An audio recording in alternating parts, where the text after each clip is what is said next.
very pleased to be be joined by Mets general manager Sandy Alderson, fresh off the trading deadline. But before we talk about trades, non-trades, or anything regarding the Mets, we've just been talking about this home plate collision rule. And since you are great, you are chairman of the Rules Committee, give us your perspective on the play last night. Kevin just kind of paraphrased what your thoughts were, and I know we have our opinions. What's your view of it?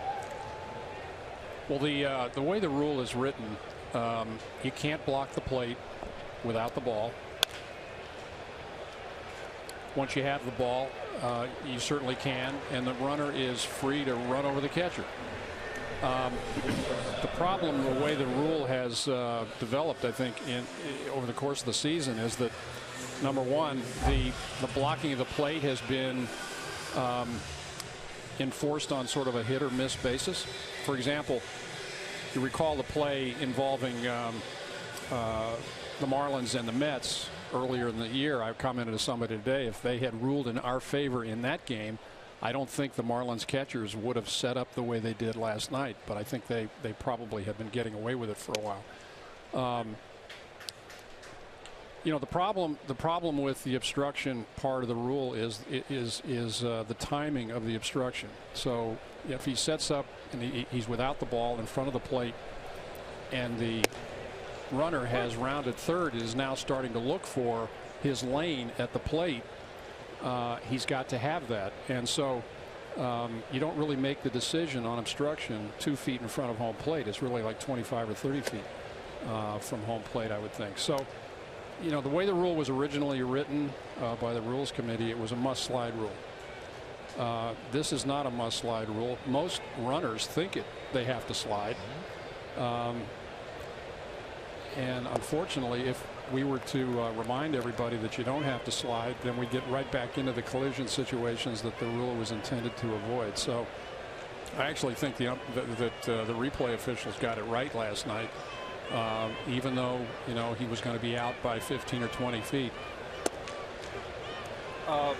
Sandy, my feeling is this, that the rule should be enforced when it's a throw in from left field line over to the gap, when the runner is blind and he's relying on his on-deck hitter because the throw's coming in behind him. He doesn't know how close the play is. He has an idea as he rounds third.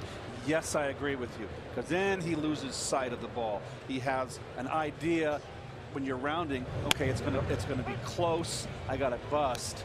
But then you don't know if the throw's to the left of the home plate or the right of home plate. You're relying on your on-deck hitter. I agree there.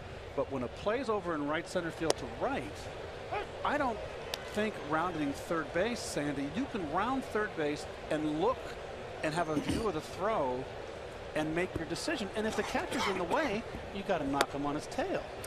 Well, I think that's where the rule breaks down. I don't think most runners understand that they have the right to run over the catcher in that situation.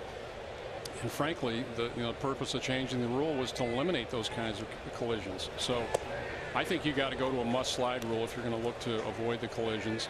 But still, the catcher cannot block the plate, and regardless of where the throw originates, the runner has to have a lane to the plate. And if he doesn't have a lane to the plate, there's a violation, and the only recourse is to run over the catcher, which the rule is intended to prevent. So it's how often does that happen? I mean, I don't think it's happened. Maybe it's happened once all year, which in itself is a good thing.